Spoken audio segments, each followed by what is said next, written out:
esta oportunidad, así que dejamos el espacio para que ella pueda darle un pequeño mensaje a cada uno de ustedes. Respetable jurado calificador, alcaldes auxiliares y público que nos honra con su presencia, tengan cada uno de ustedes con esta mañana. En primer lugar, agradezco a Dios por haberme regalado la vida y la oportunidad de participar en las actividades culturales durante el periodo 2022 a 2023. En segundo lugar, agradezco a mis padres por el apoyo que me brindaron durante mi reinado. Al mismo tiempo, recomiendo a todo el público que todos seamos responsables de nuestros propios actos, para así poder celebrar nuestra feria cultural con educación y el respeto a todos los visitantes que nos acompañen. Agradezco infinitamente la atención de cada uno de ustedes, a mis compañeras participantes y les deseo bendiciones a todos. Muchas gracias.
También vamos a darle un voto de reconocimiento a la señorita Karina Nicolasa Morales Nolasco, mejor conocida como señorita Deportes.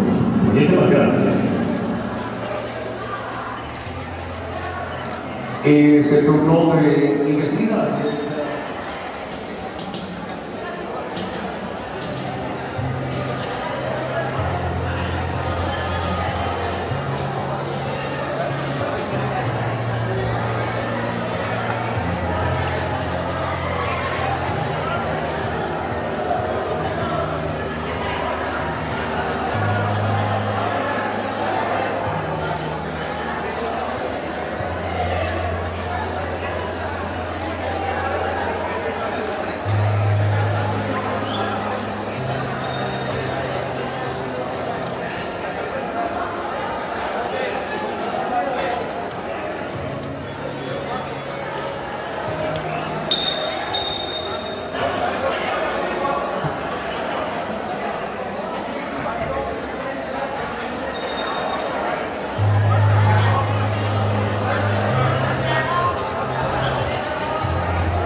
Muchísimas gracias por los aplausos, mi gente.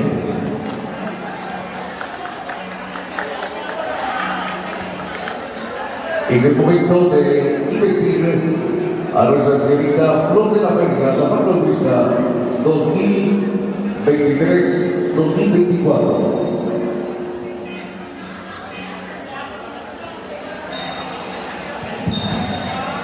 Ahora es mi turno de despedirme de este año tan hermoso y desearle a la nueva sucesora que aproveche al máximo esta gran oportunidad.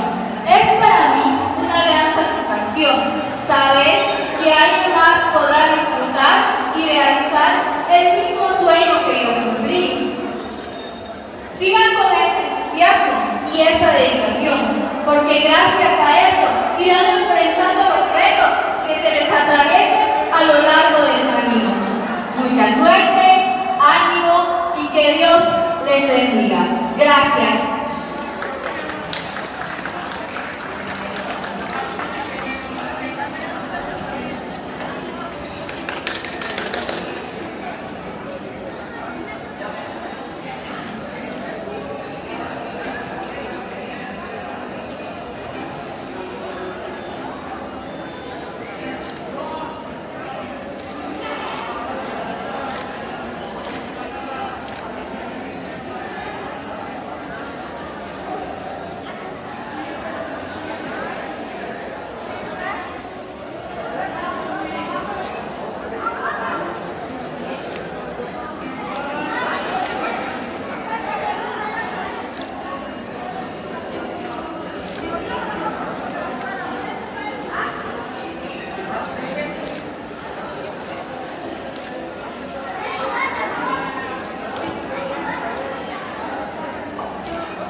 De la misma manera también hacemos entrega un cuadro de reconocimiento a la señorita Anita Carmelina García Pérez, por el como señorita